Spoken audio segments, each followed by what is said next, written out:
Maka yang tidak melewati jalur kenabian tidak akan sampai kepada al-ma'rifah. Ma'rifatnya semu, saktinya semu. Mau latihan mengenal diri, mengenal Allah, maka kita bukan mau belajar jadi orang suci, kita sedang belajar menjinakkan sifat-sifat buas yang ada dalam diri kita. Untuk teman-teman yang menonton kajian ini, jangan lupa bersalawat kepada Nabi kita Rasulullah Muhammad sallallahu alaihi wasallam. Allahumma salli ala Muhammad wa ala ali Muhammad. Ketika seseorang ingin membersihkan dirinya dari selain Allah, maka yang harus dilakukan di awal kali adalah uzlah. Tapi uzlah di zaman ini susah nggak? Susah ya, paling antum harus ke Sumatera dulu, suluk tarekat, atau ke Yai Syakur di Indramayu ya. Udah ribet hari ini mencari tempat suluk, tempat beruzlah, sudah susah.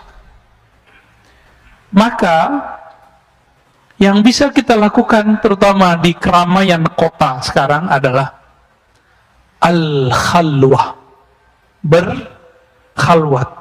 Jadi tolong setiap hari, setiap malam menyempatkan waktu bersama Allah sebelum subuh atau sebelum tidur, hatta walau rubu' sa'ah ya, walaupun cuma 1/4 jam, kalau bisa setengah jam, kalau bisa 1 jam. Ngapain? Ya zikir Quran, zikir Quran, zikir Quran, zikir sholat. Udah gitu aja, nggak ngapain lagi. Kita sudah tersita lama dengan handphone. Katanya anti Cina, tapi handphonenya Cina, ya. Anti Amerika, handphonenya Apple. Jadi ternyata bukan itu masalah kita. Masalah kita, kolbunya anti selain Allah atau tidak. Itu masalah kita. Mau di tangannya Apple atau Oppo. Oppo bahasa Jawa kali ya. Tapi hati-hati teman-teman, ketika orang berkhalwat dan beruzlah. Jadi saya nggak mau gaul lah sama orang, itu namanya beruzlah juga. Ada orang beruzlah, tapi dia merasakan orang itu jahat, saya baik, saya harus menjauh darinya. Orang seperti ini disebut dengan mutakabbirun. Ini orang uzlah, tapi dalam dirinya itu setan. Setan uzlah, jadinya begitu. Semakin nambah ilmu di dalam dirinya, yang bertambah sombongnya, bertambah zikirnya, bertambah sombongnya. Maka nanti dia akan ngomong orang, ente zikirnya berapa, gua zikir berapa, saktian mana kita. Nanti ngomongnya gitu Pak, adu ma'rifat kita. Emang ma'rifat apaan sih, kok bisa diadu-adu? Ma'rifat nggak bisa diadu Pak. Yang bisa diadu nih, ini bisa diadu nih ya, isi otak bisa diadu, yakin bisa diadu, ma'rifat gak bisa diadu, karena langsung ma'rifat itu yang disebut al-haq. Jadi kalau antum baca Al-Quran, al-haqqu min rabbika fala takunanna minal mumtarin, al-haq dari Allah itu ma'rifat, artinya pengetahuan yang pasti itu hanya dari Allah. Maka jangan pernah ragu, dan itu pintunya cuma satu, al-bab al-muhammadi, yaitu pintu Rasulullah sallallahu alaihi wasallam. Maka yang tidak melewati jalur kenabian tidak akan sampai kepada al-ma'rifah. Ma'rifatnya semu, saktinya semu, alimnya semu. Alim di sini kena stroke habis Pak, benar nggak? Antum mau banggain hafalan, kena stroke habis, nggak bisa ngapa-ngapain, nggak bisa membanggain ini. Banggainnya harus ilmunya ilmu qalbu. Maka dalam Al-Quran selalu kalimatnya, lahum qulubu ya'qiluna biha. Mereka punya hati yang mereka berakal dengan si qalbu. Jadi jangan hanya berakal dengan ini, dengan kecerdasan intelektual. Kita harus berpikir, berakal, sumbernya, resource-nya adalah qalbu. Ya, kalau saya mau pakai akal-akalan Pak, saya mungkin debat tiap hari. Ya, Tapi apa untungnya debat? Kalau kita menang emang orang ikut kita? Kan nggak bakal ya. Orang kalau kalah debat, egonya yang main. Gengsi ya gitu. Itu yang terjadi. Nauzubillah min dzalik. Jadi kita pun kalau menghindari satu komunitas, bukan karena komunitas itu kita anggap akan menyakiti atau akan merusak diri. Tapi kita mengatakan, jika aku masuk suatu komunitas ini, mungkin akulah penyebab mereka rusak. Ini baru orang mutawadhi, baru uzlahnya benar. Jadi uzlah zaman now adalah tidak masuk ke dalam komunitas yang membuat kita terpapar dunia, membuat kita melenceng dari akhirat, melenceng dari Allah Subhanahu wa taala. Nah, ketika kita menjauhi komunitas begitu, bukan kita menuduh mereka, tapi kita menuduh diri sendiri. Kalau aku ada di sana, mungkin akulah penyebab mereka cinta dunia. Ini bedanya, ya. Maka hati-hati, ini banyak setan itu bisa masuk Pak ke dalam diri para pengamal tarekat. Bisa masuk kepada dokter, profesor, bisa masuk ke ustadz, bisa masuk ke siapa aja. Kalau nggak begitu, mana mungkin Sayyidina Adam bisa tertipu? Nabi Adam, Nabi kita, kakek kita semua. Maka ini keturunan Nabi semua kan? Cuma Nabi Adam, bukan Nabi Muhammad. Karena kita semua ini keturunan Nabi Adam, kesalahan itu akan berulang. Syaitan itu selalu berbicara pelan. Setan itu selalu berbicara tulus. Dia jual ketulusan dan dia jual keilmuan. Maka setan akan menjual keyakinan, karena dia pernah mengalami ujian keyakinan ribuan tahun beribadah di langit dan di bumi, sehingga Allah angkat dia setara dengan malaikat.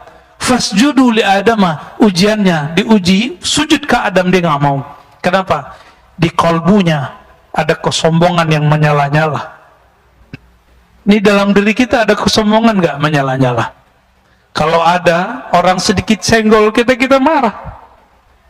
Ya, kita mau bunuh orang itu, Pak, jadinya. Tapi kalau kita merasa bukan siapa-siapa, jika ada orang mau nyerang kita, ya kita maafin. Mungkin dia salah faham. Ya, Rasulullah Shallallahu Alaihi Wasallam melakukan itu berkali-kali. Ya, dicaci maki segala macam, bahkan dibentak. Ya. Yang paling sedih itu Nabi dibentak oleh sahabat tercintanya Umar. Tapi Nabi faham Umar lagi galau. Apa kata Sayyidina Umar radhiyallahu ta'ala anhu? Belum lagi galau. Rasulun anta, ente bener Rasul gak sih? Antum coba ngomong sama aneh, ente beneran ustad gak sih? Kalau saya baper, saya tersinggung. Tapi kalau saya faham antum, saya gak akan marah. Nah, itulah bagaimana dewasanya Rasulullah. Nabi biarkan Umar berkembang, ternyata beliau menjadi pewaris Rasulullah Sallallahu Alaihi Wasallam. Jadi kadang-kadang orang-orang yang benci sama kita hari ini, yang marah sama kita hari ini, siapa tahu nanti menjadi orang yang sangat cinta kepada ilmu yang kita kembangkan. Amin ya rabbal alamin. Jadi jangan bawa nafsiyah ego diri. Ya, yang kita kedepankan Allah Subhanahu wa taala. Maka beliau mengatakan, ya, wa man istasghara nafsahu fahuwa mutawadhi. Siapa yang beruzlah karena memandang dirinya kotor, takut merusak manusia, itulah yang disebut muslim hakiki mutawadhi. Kembali ke hadis yang sering dibaca oleh para asatis, al-muslimu man salimal muslimuna min lisanihi wa yadihi. Muslim yang hakiki, yang mutawadhi, muslim yang khawatir orang lain tersinggung oleh lisannya. Maka saya katakan tadi, jika teman-teman salafi tersinggung oleh kalam saya, maafkan saya. Ya. Jika teman-teman tarekat sufi tersinggung dengan kalam saya, tolong maafkan saya. Jika teman-teman yang ahli dalam ilmu apa kurang berkenan dengan saya, mohon maafkan saya supaya masalah kita selesai di dunia. Lewat dari itu, antum mau debat, ayo kita debat. Ya. Antum mau adu kitab, ayo kita adu kitab. Tapi unsuran benci, sakit hati, tolong dibuang dulu. Kalau enggak, kita enggak usah berdiskusi. Ya, enggak usah berkalam, enggak ada manfaatnya. Gimana? Antum ketika tidak masuk yang disebut hijrah, ya. Ini jebakan setan nih ketika hijrah. Aku mau hijrah deh dari kelompok ini, komunitasku. Di situ orangnya jahat-jahat. Di situ orangnya kotor-kotor. Kalau itu yang ada, fa anta mutakabbirun, maka kamu pewaris setan, pewaris iblis. Di dalam dirimu ada sifat permanen iblis, yaitu sombong. Jadi kepada teman-teman saya yang sedang merasakan dirinya hijrah, jangan berpikir bahwa orang-orang yang kita tinggalkan itu orang-orang jahat. Kita katakan, mungkin akulah penyebab mereka jahat. Dari mana ilmu ini? Dari Sayyidina Adam. Siapa lagi kita berguru kalau ke Al-Quran? Apa kata Sayyidina Adam ketika beliau berhasil dijebak oleh iblis? Apa kata Nabi Adam? Ya Allah, iblis yang disalahkan. Begitu nggak? Hah? Emang begitu? Enggak. Apa katanya? Rabbana zalamna. Ya Rabb, aku yang salah. Kami yang salah. Ini ilmu Nabi Adam, Pak. Mau dapat ilmu Nabi Adam? Kalau ada masalah, dia nggak nyalain orang, dia nyalain diri sendiri. Ketika ada masalah, nggak childish. Jadi dua aja di dunia, childish dan sombong. Ini karakter orang yang suka nyalahin orang. Kalau di dunia kerja, satu tim nggak mau salah, dia salahin tim yang lain atau temannya. Maaf bos, ini bukan karena saya, tapi karena si Anu nih, lupa nih. Nggak mau mengaku kesalahan. Kalau dalam dunia keilmuan, kiber. Kalau tadi childish, sombong. Ya, orang sombong nggak mau ngaku kalah dan nggak mau ngaku salah. Ngaku kalah dan salah ini dua hal yang berbeda, dan itu paling berat. Ya, paling berat. Jadi antum kalau diajak berantem orang, ngaku kalah aja.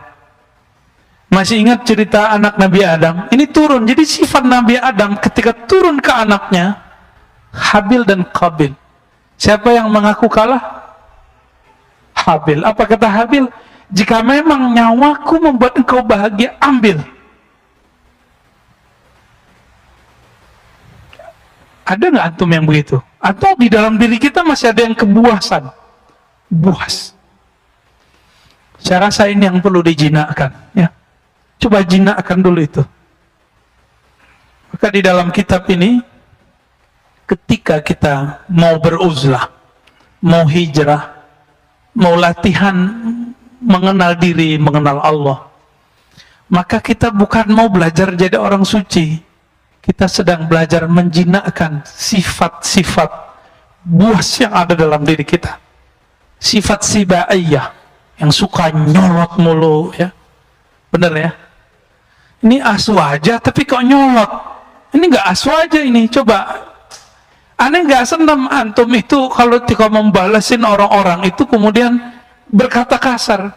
Kul khairan auliyasmut. Katakan khairan. Khairan itu beda dengan hasanan. Khairan itu pilihan kata yang baik.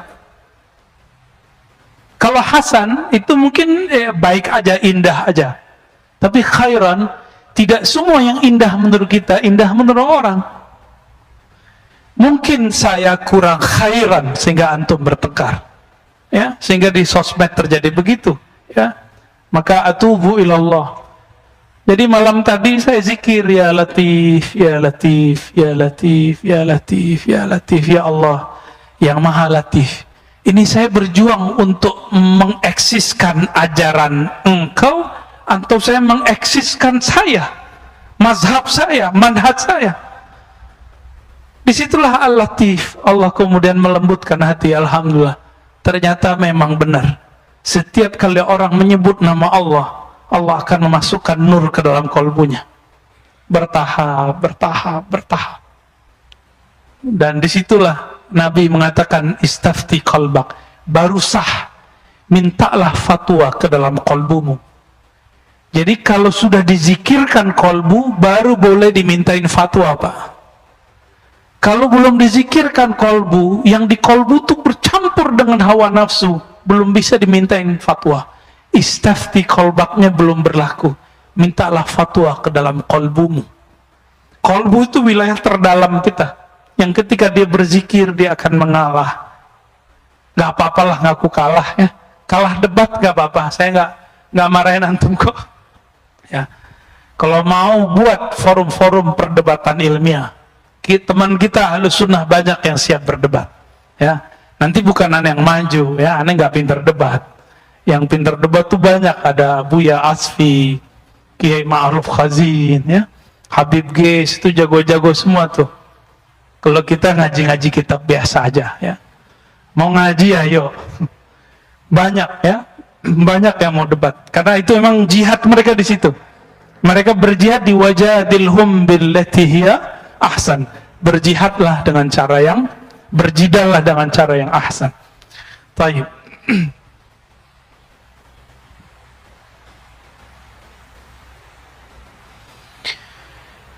Ada orang berkhalwat, nyepi ke Gunung Salak, tapi karena tauhidnya tidak benar, apa yang terjadi?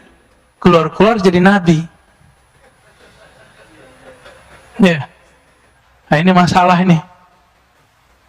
Maka kata beliau, "Min adabil uzlah ayyuhassila min al-ulum ma yusahhih bihi uqada tauhidih."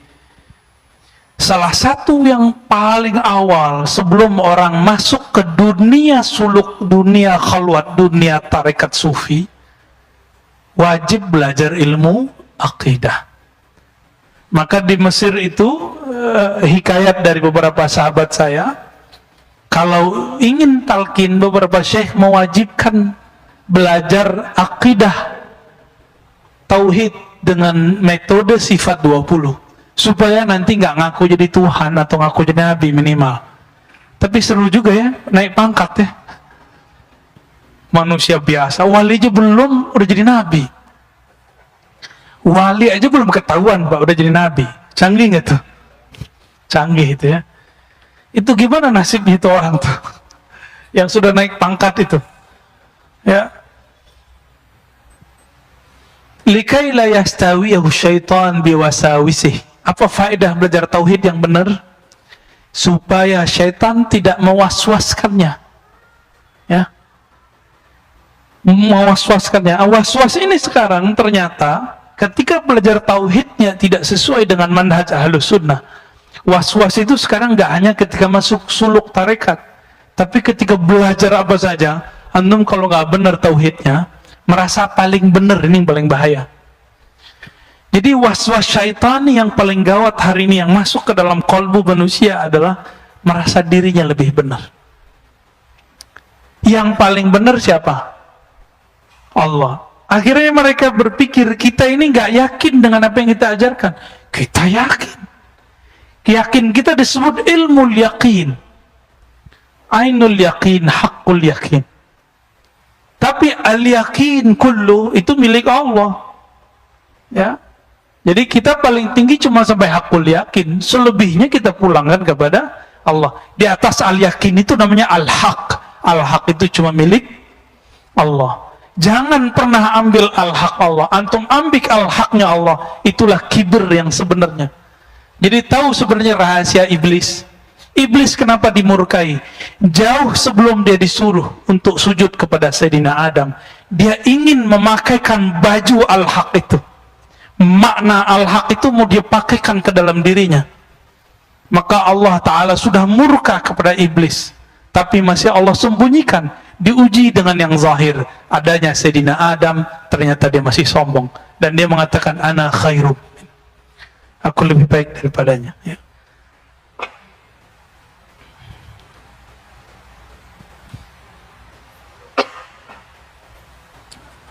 Bapak saudara makan Allah, ini bagian asli yang mau saya sampaikan. Kalau mau ingin husnul khatimah, mau husnul khatimah nggak? Meninggal husnul khatimah, perbanyak amal dalam keadaan khalwat. Sebelum subuh, sebelum berangkat ke masjid, atau sebelum tidur, atau beramal sunat di rumah, perbanyak amal. Hatta harim kita nggak tahu, hatta anak kita nggak tahu kita lagi zikir apa. Kalau bisa begitu. Hatta pasangan kita nggak ngerti Berapa jumlah zikir kita? Mungkin dia tahu teknik zikir kita, tapi tidak tahu berapa jumlah zikir kita. Dan jangan pernah keluarkan saya zikir sekian, kecuali antum jadi guru lalu ingin memotivasi murid. Jangan pernah. Suatu kali ada seorang datang kepada Imam Abu Yazid Al-Bustami dan mengatakan, "Sumtu 20 sana, ya Syekh." Wahai Tuan Guru, aku sudah berpuasa 20 tahun. Apa kata beliau? "Aftarta." Kamu baru saja berbuka. Karena orang selevel dia 20 tahun berpuasa, seharusnya sudah masuk level puasa batin. Puasa ruhani, yaitu tidak memamerkan amalan depan orang. Maka kalau pengajian, ya, nggak usah pasang postingan lagi kajian nih, gitu. Kalau dulu unik, lagi dengerin azan di Masjidil Haram, lagi dengerin azan nih, pakai J lagi ajan di Masjidil Haram. Allahu Akbar. Nggak usah, ya. Bangun tidur malam hari bangunin teman. Bangun dalam hati nggak selamat, biar teman tahu aku udah bangun duluan. Hati-hati.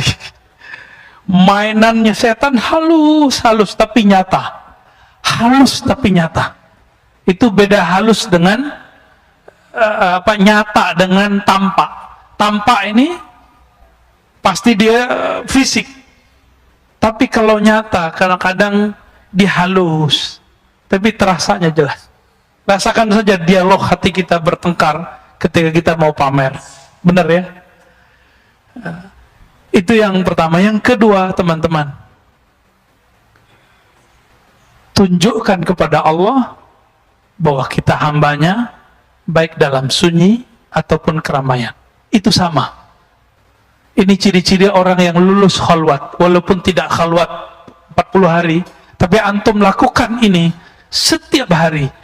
Mencoba kualitas zikir dan amalnya sama ketika sendiri dan sama ketika bersama orang.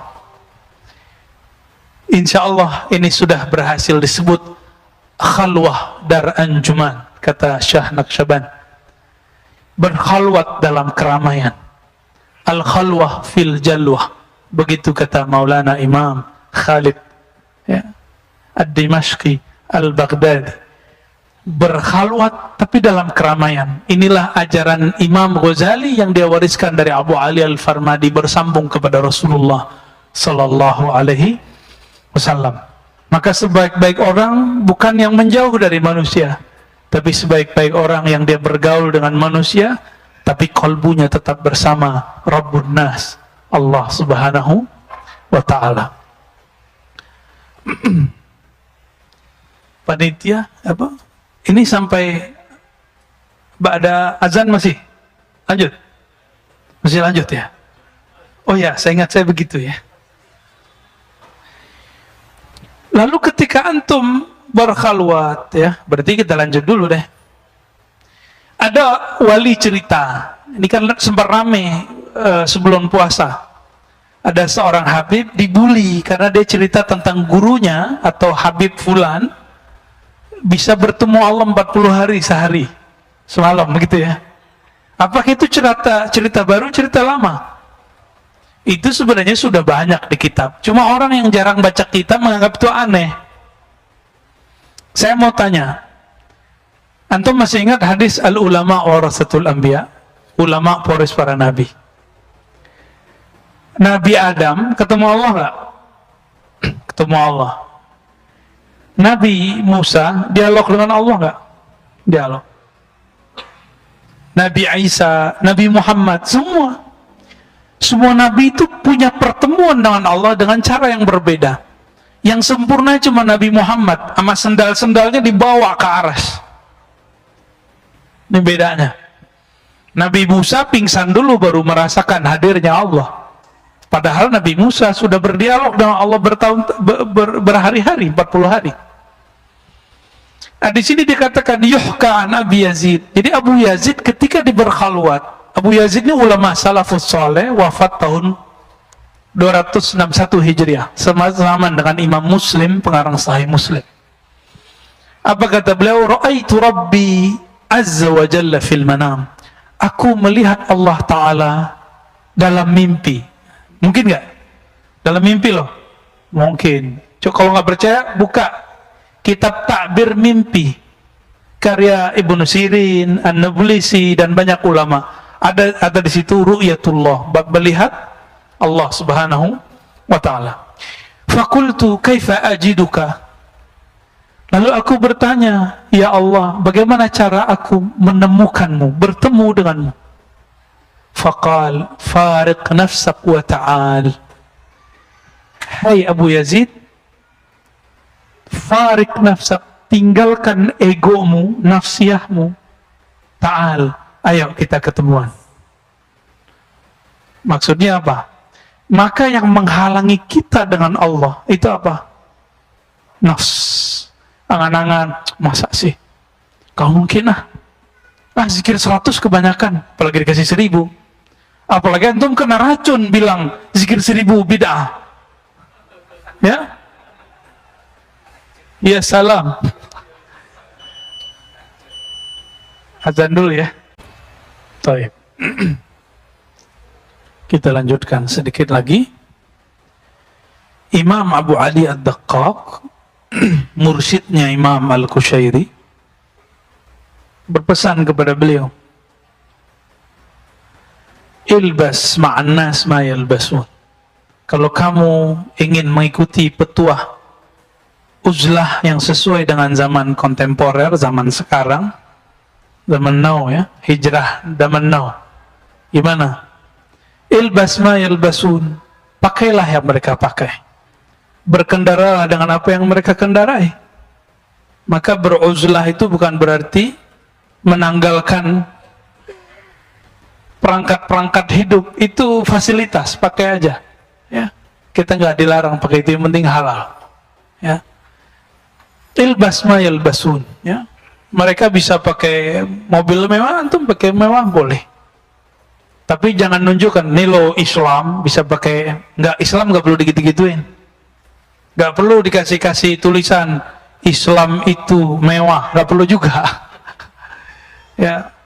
Jadi kita ketika membuat tulisan-tulisan kaligrafi, nampilin di perangkat-perangkat kita, punya kita, bukan tujuannya untuk menunjukkan Islam begini loh, enggak.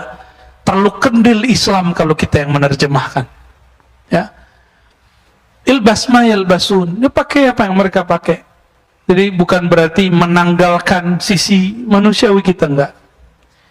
Wa tanawal mimma ya'kulun, makanlah apa yang mereka makan. Mereka jalan-jalan, kamu jalan-jalan ya. Tapi satu, wanfarid anhum bisir, tapi sir kamu tolong jangan terkontaminasi oleh apa yang kamu pakai, apa yang kamu makan, gaya hidup, lifestyle itu. Bisa nggak kira-kira? Bisa, serius? Aneh belum bisa. Masih belajar. Tapi kalau kita belajar, mau belajar, ya sama-sama kita berlatih. Maka setiap hari teman-teman, biar sukses di sini, ketika memakai apa yang mereka pakai, kita punya pakaian, punya rumah, punya ini, punya itu, niatkan, ya Allah, aku ingin menunjukkan rasa syukurmu kepada Engkau. Karena Allah suka melihat bekas nikmatnya itu nempel pada diri kita. Jadi antum belum bersyukur kalau belum pakai nikmatnya. Pakai ya. Jadi jangan sembunyiin. Zuhud bukan berarti menanggalkan perangkat-perangkat kemewahan itu. Makanya Nabi itu setiap istrinya ada rumah. Setiap rumah itu ada khadamnya. Setiap istri Nabi diberikan kendaraan. Jadi Rasulullah tuh kaya, Pak. Antum kuat nggak? Punya istri 9, masing-masing punya pembantu, punya rumah, lalu punya kendaraan yang terbagus di zamannya. Kendaraan Rasulullah paling bagus loh Pak sekarang. Paling bagus, nggak ada yang lebih bagus dari kendaraan Rasulullah. Kalau sekarang ya Mercy lah, BMW. Sekarang apa yang bagus? Kayaknya ada yang lebih bagus lagi. Itu pakai Nabi. Jadi Nabi nggak main-main juga. Itu fasilitas dari Allah Subhanahu Wa Taala. Tapi kalbu beliau tidak pernah nyantol kepada dunia. Ya. Terus kemudian apa kata beliau? Sami'tu yaqul ja'ani insan. Kata Imam Abu Ali Ad-Daqqaq. Suatu kali ada orang datang kepadaku, perjalanannya jauh dan ingin disebut sebagai orang suluk, orang sufi, orang kenal Allah, orang zuhud. Apa kata beliau? Laisa hadzal hadis min haythu qat'il masafa wa maqasatil asfar. Wahai anakku, yang disebut bersuluk menempuh jalan mendekatkan diri kepada Allah bukan dengan kamu jalan jauh begini, bersusah payah begini, tapi farik nafsak walau bi khatwah. Coba kamu tinggalkan dirimu, egomu walaupun satu langkah. Setiap hari belajar pelan-pelan, pelan-pelan. Kita dikatain orang nggak balas ngatain. Nah itu salah satunya Pak. Ya, saya lagi belajar itu juga. Ya, mau sama-sama belajar kita. Ya, jadi kita nggak akan menjadikan diri kita ini presentasi dari Islam yang sebenarnya. Kita sedang berusaha supaya sampai kepada hakikat keislaman itu. Kemudian faqad hasala maksuduk. Kalau kamu sudah setiap hari melangkah menjauh dari egomu, itulah hakikat Nabi Adam. Hadza maksuduk. Inilah maksud tujuanmu. Itulah ilahi anta maksudi wa ridhaka matlubi. Nabi Adam ketika dijebak oleh iblis laknatullah alaih, beliau tidak mengatakan ente terlaknat wahai iblis. Apa kata dia? Ya Rabb, aku yang salah. Kalau engkau tidak ampunkan kami akan menjadi orang-orang yang ya fa illam taghfir lana lanakunanna minaz zalimin. Kami akan selalu berbuat salah. Maka kita tutup kajian kita pada malam ini dengan doa Nabi Adam. Rabbana zalamna anfusana wa illam taghfir lana wa tarhamna lanakunanna minal khasirin. Ya Allah, kami banyak salah karena kami orang kemudian berprasangka, karena kami kadang-kadang orang kemudian salah memahami agama ini. Ampunkan kami ya Allah. Jika engkau tidak mengampuni kami ya Allah, tentu kami jadi orang zalim. Rabbana atina fid dunya hasanah wa fil akhirati hasanah wa qina adzabannar. Sallallahu ala nabiyyina Muhammad walhamdulillahirabbil alamin. Subhanakallahumma wa bihamdika asyhadu an la ilaha illa anta astaghfiruka wa atubu ilaik. Assalamualaikum warahmatullahi wabarakatuh.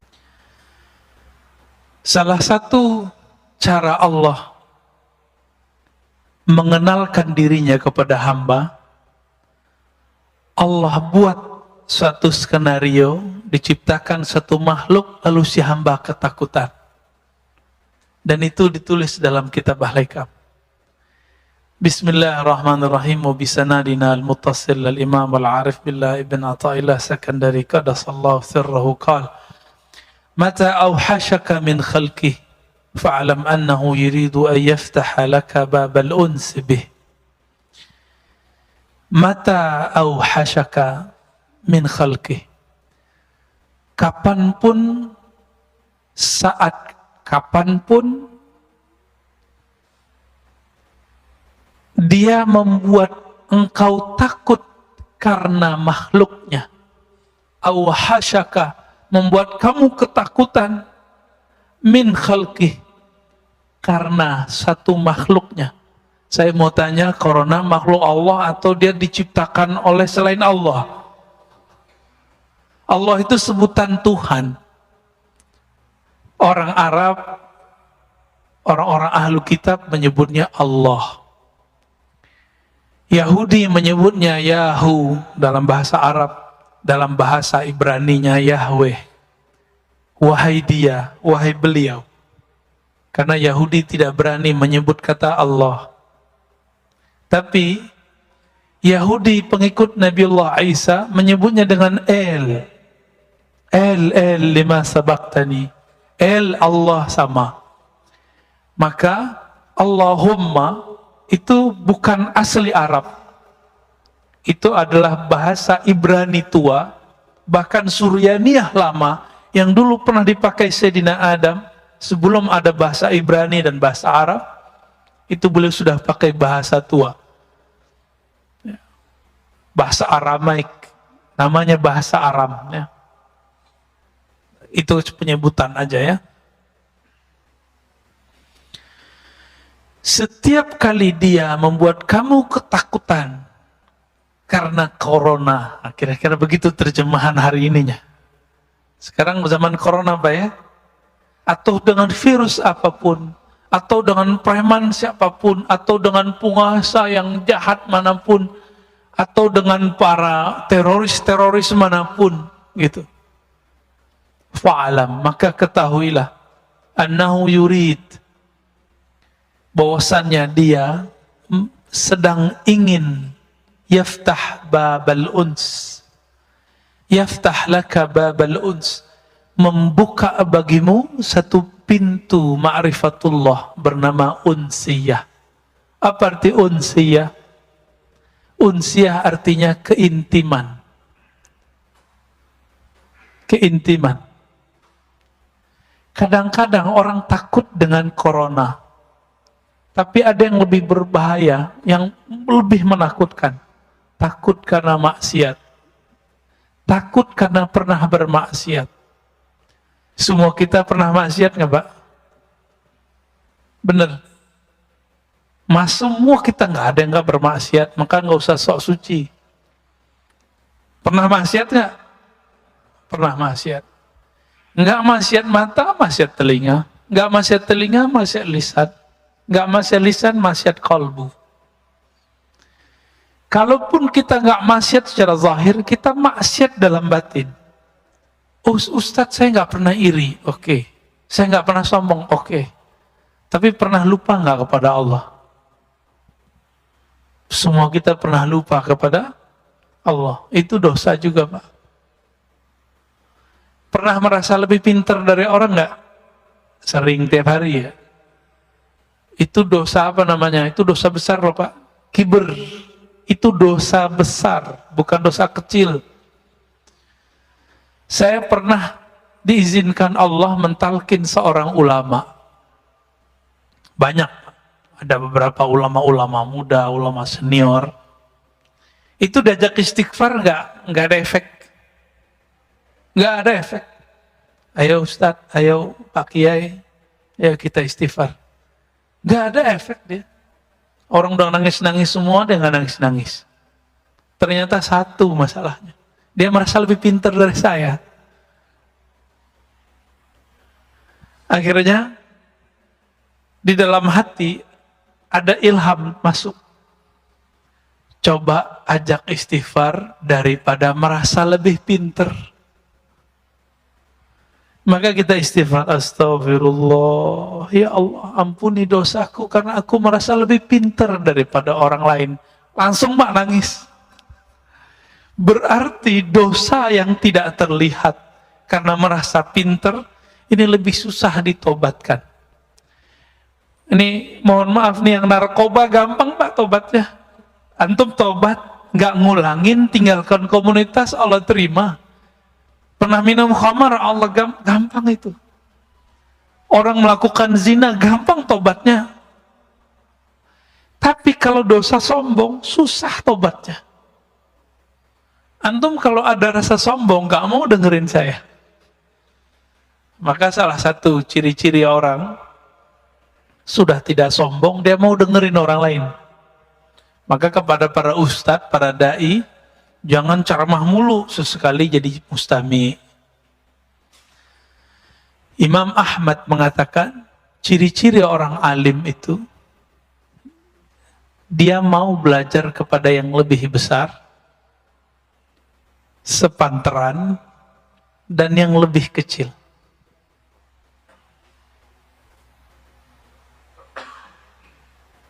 Gimana? Udah pernah belajar sama yang lebih kecil belum? Belum ya? Umurnya, gelarnya, fisiknya, belum ya? Jarang ya? Jarang. Kalau umur sering, tapi kan gelarnya tinggi. Yang umurnya kecil, gelarnya nggak segede kita, Pak. Pernahkah kita mau dengerin? Nah, maka kalau para da'i, para ustadz, jangan khutbah mulu tiap bulan. Harus ada satu kali sebulan, dia nggak dengerin khutbah. Dia dikhutbahin orang.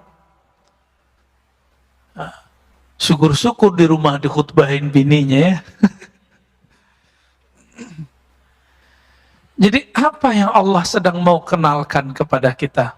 Unsiyahnya, keintimannya dengan kita. Uns itu lebih dekat dari qurb, kedekatan. Uns itu sudah mesra. Pernah, ini ilustrasi biar gampang. Anak-anak kita, kalau ketakutan dia nyari siapa?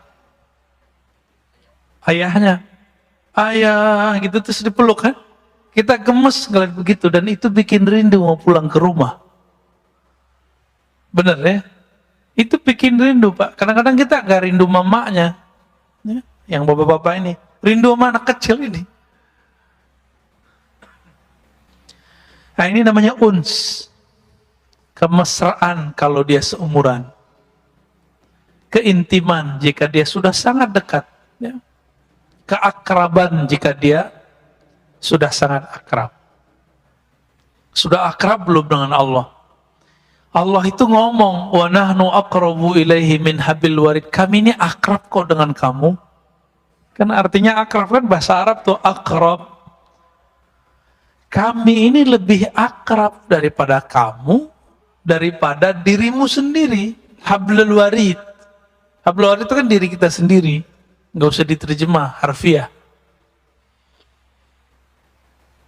Maka salah satu nikmat yang Allah berikan saat ini, saat corona ini adalah nikmat unsiyah. Sebelum keluar doa dulu nggak? Biasanya dulu keluar aja kan. Sekarang ya Allah jaga aku dari corona. Kayaknya kecil amat. Emang virus itu cuma corona? Banyak Pak virus selain corona. Saya nggak kena corona kemarin, kena batuk, kena flu sebulan yang lalu. Sekarang sisa batuk kering dikit batuk. Ini bukan batuk corona loh Pak ya. Saya udah pernah corona setahun lalu. Ya kalau versi Ustadz Fulan kan kena corona munafik. Berarti saya munafik Pak. Ya nggak usah jauh-jauh nuduh orang munafik, kita munafik. Tapi kan tega amat nuduh begitu. Kiai kita banyak yang meninggal karena corona. Emang mereka munafik? Habis yang bilang munafik kena corona dia. Ya salam.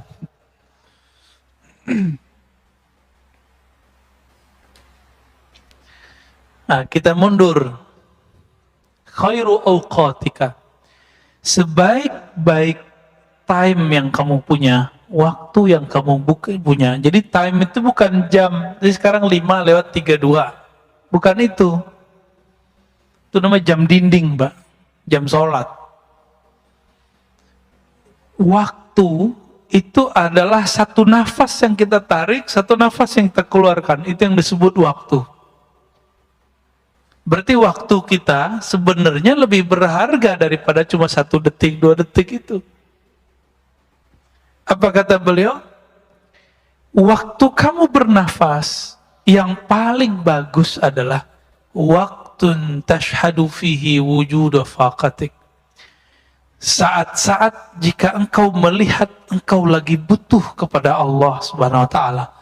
Engkau memerlukan perhatian penjagaan Allah Subhanahu wa ta'ala.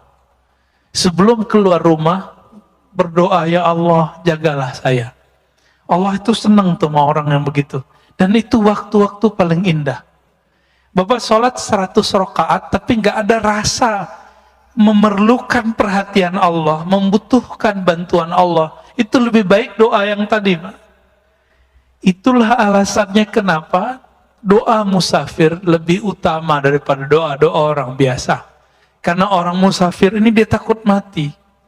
Saya pernah kasih contoh beberapa tahun lalu, di sini juga. Awal-awal naik pesawat, dari awal naik sampai turun, zikir nggak putus-putus kan? Naik kedua, setengah putus. Naik ketiga, lupa, malah nonton, main handphone. Benar ya? Kenapa? Karena kita sudah terlalu biasa. Jadi manusia begitu. Nah, doa-doa yang dulu kita baca saat kita ketakutan naik pesawat, itu doa pasti sudah dikabulkan Allah 70%. Saya sudah hitung, Pak, doa-doa yang saya baca saat itu Allah udah kasih hampir semua. Tapi pas kita naik pesawat sekarang-sekarang biasa aja. Ya. Rasa takut muncul lagi pas turbulen. Jadi kita ini takutnya tidak pernah permanen. Takutnya selalu biasbab, bil awarid, dengan sebab-sebab luar, belum permanen. Kenapa? Nama Allah belum nancap di dalam kalbu. Jadi kita takutnya kepada Allah masih karena faktor-faktor dari luar, belum karena kenal kepada Allah. Orang ini belum disebut arif billah, belum disebut kenal kepada Allah, ya. Baru disebut takwa, dia takut kepada Allah. Jadi waktu kamu terbaik, waktu kita terbaik yang Allah lihat, di saat kolbu ini merasa butuh kepada ampunan Allah, bantuan Allah, wa turaddu fihi ila wujudi dhillatik. Dan waktu kedua, waktu saat engkau merasa tercampakkan di tempat yang hina. Itulah sebabnya orang yang maksiat merasa hina, Allah lebih sayang daripada orang yang taat merasa suci. Jadi, saya katakan, wahai diri yang pernah bermaksiat, jangan putus asa kepada Allah. Tapi, jangan-jangan itulah saat Allah suka melihat kamu. Beberapa orang nggak pernah maksiat secara zahir. Matanya dulu jaga, tangannya dijaga, semua dijaga. Kalau ngelihat ada orang berdua-dua, dia bilang, wih, najis, setan. Tengahnya ada setan. Kan hadis begitu. Kalau berdua, ketiganya setan. Ada yang buka aurat dikit, ahli neraka. Jadi panitia neraka dia, Pak. Kan dia sudah punya daftar ahli neraka, ahli neraka, ahli neraka. Maka Islam yang dia kenal, Islam neraka. Ini orang begini ini berbahaya. Sangat-sangat berbahaya. Mungkin dia korban pendidikan neraka. Ya. Dulu waktu kecilnya orang tuanya bilang, sholat. Kalau nggak sholat neraka. Nah, digituin dulu kali sama orang tuanya. Nih jangan-jangan nih orang tuanya begini-gini nih. Ini antum horor-horor nih wajahnya. Kalau udah ngaji hikam nggak gitu lagi ngajar anak. Ya, ngajar anak bukan dengan ancaman. Ngajar anak dengan pujian dan reward. Kasih dia harapan. Anak soleh bangun. Itu anak kecil lebih seneng pada gituin. Anak soleh bangun. Anak papa bangun. Ahli sorga bangun. Gitu, Pak. Cara bangunnya anak itu dia cepat bangun. Tapi kalau kita bilang, kamu nggak sholat neraka lo, gitu ya. Itu anaknya bangun langsung pikiran dia. Anak-anak korban begini nanti jadi patian neraka. Ya. Dia sendiri nggak tahu nasib dia gimana kan. Banyak orang begitu hari ini. Banyak. Kita ini buta, ya. Betapa tidak buta, setiap surat dalam Al-Quran, dari surah At-Taubah, semua memulai dengan Allah mengenalkan diri dan kata Rahman, Rahim, Rahman, Rahim. Emang nggak baca? Emang nggak dengar? Jangan-jangan kita kalhimar yahmilu asfara. Ya, seperti himar, ya, binatang himar. Apa terjemahan himar? Keledai, ya, yang dia memikul kitab-kitab, tapi dia nggak tahu apa yang dia pikul. Jangan-jangan begitu. Baca Quran makanya, ini mohon maaf loh Pak ya, ini ngajinya agak beda.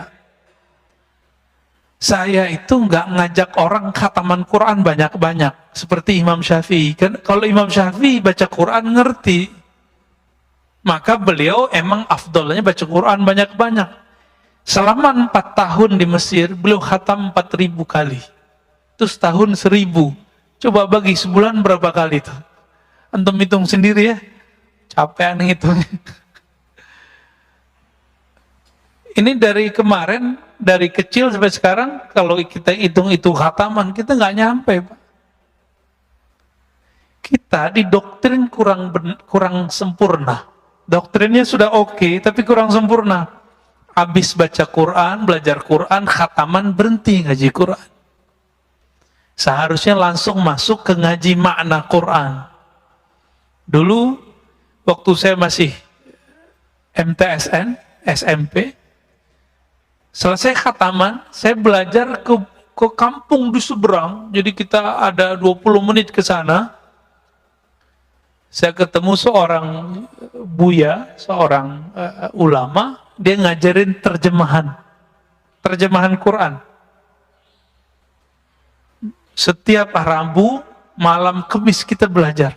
Nerjemah. Karena keberkahan itulah saya bisa baca kitab sekarang. Ya. Padahal nggak nyantri seperti teman-teman pesantren ya. Saya nggak nyantrinya di surau aja, pindah surau, gitu-gitu aja udah. Nggak pernah nyantri seperti teman-teman, kecuali setelah kuliah. Pas kuliah baru saya masuk pesantren. Ya.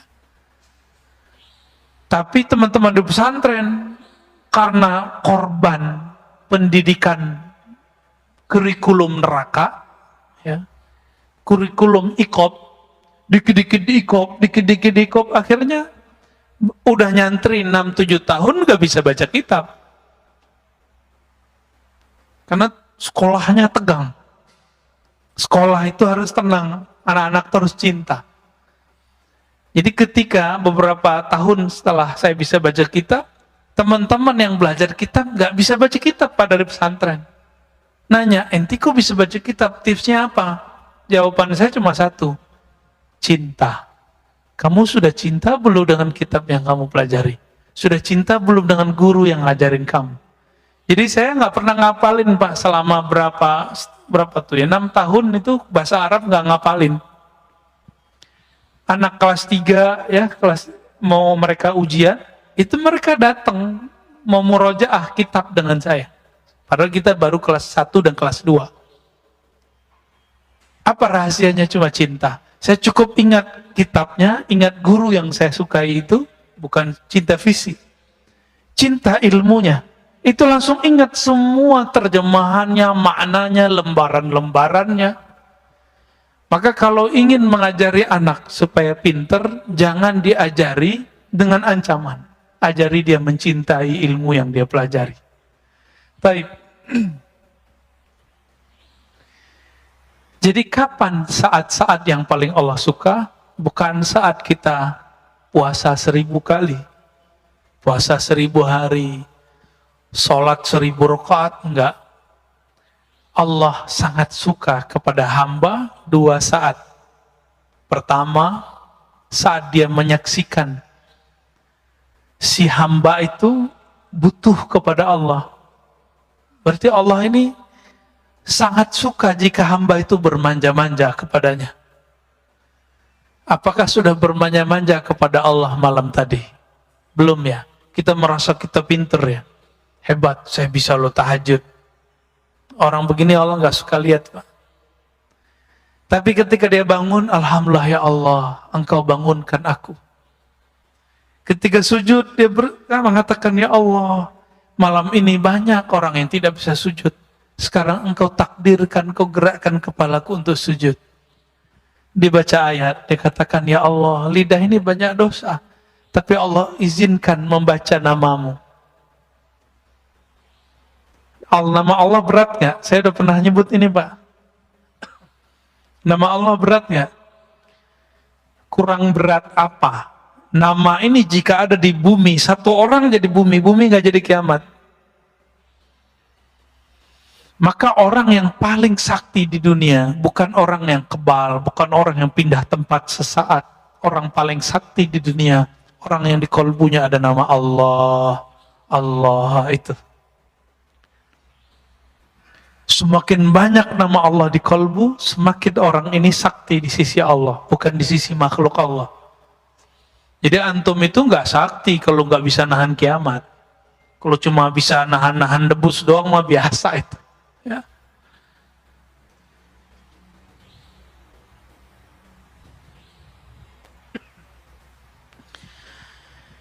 Lalu apa gelaran orang? Gelar orang yang merasakan dua hal ini. Merasa butuh kepada Allah, memerlukan Allah, dan merasa hina di hadapan Allah. Apa sebutan orang ini? Sebutannya Abdullah, hamba Allah. Maka antum coba lihat, ini gelar Nabi loh ya. Jadi Nabi itu, ini sering dipahami terhadap tasawuf. Orang nuduh Imam Al-Hakim At-Tirmizi, ahli hadis yang sufi, Ibn Arabi yang sufi, mengatakan wali lebih tinggi dari kenabiannya. Karena setiap nabi itu pasti wali. Setiap rasul pasti nabi. Kewalian itu inti dari seorang nabi. Ala inna awliya Allah la khaufun alaihim wa lahum yahzanun. Ketahuilah sungguhnya wali-wali Allah. Apa arti wali Allah? Kekasih. Maka kewalian itu artinya kekasih. Bab cintanya seorang wali itu lebih tinggi daripada bab nubuatnya, gitu maksudnya. Bukan berarti seorang wali yang bukan nabi lebih tinggi daripada seorang nabi. Itu keliru besar. Nggak ada begitu di kitab Fususul Hikam. Imam Ibn Arabi tidak pernah mengatakan itu. Tanda orang yang menuduh Ibnu Arabi mengatakan nabi lebih mulia, apa wali lebih mulia daripada nabi, dia tidak khatam satu kitab tipis, separuh kitab ini Pak, kitabnya Fususul Hikam judulnya. Kitab tipis saja nggak khatam, gimana kitab yang 9 jilid Al-Futuhat Al-Makkiyah? Terus nuduh. Jadi betapa banyak hari ini orang-orang yang sudah alim dan satu ilmu, tapi dia bodoh dalam ilmu lain, lalu dia tolak ilmu itu. Dan itu sudah ada sejak zaman dahulu. Maka kemarin kita ngaji dengan beberapa komunitas teman-teman kita, ngaji kitab, judulnya Risalah Al-Laduniyah, karya Al-Imam Hujjatul Islam Abu Hamid Al-Ghazali. Beliau menceritakan latar belakang menulis kitab Risalah Laduniyah itu. Apa kata beliau? Ada teman saya datang melaporkan lawan debatnya yang mengatakan ilmu itu cuma ilmu yang tertulis di kitab. Yang nggak tertulis di kitab yang kita pahami sekarang berarti nggak ada, ilmu ngada-ngada gitu. Maka belum nulis kitab Ar-Risalah Al-Laduniyah. Ini saya mau nanya Pak, ilmu itu yang di kitab ini atau yang dalam hati saya? Maka kitab ini antum bawa, antum langsung berilmu nggak? Seandainya ilmu itu di kitab, coba bawa kitab ini, antum langsung berilmu. Enggak, ilmu enggak di sini. Ilmu itu ada di dada seorang yang berilmu. Orang yang berilmu ini belajar kepada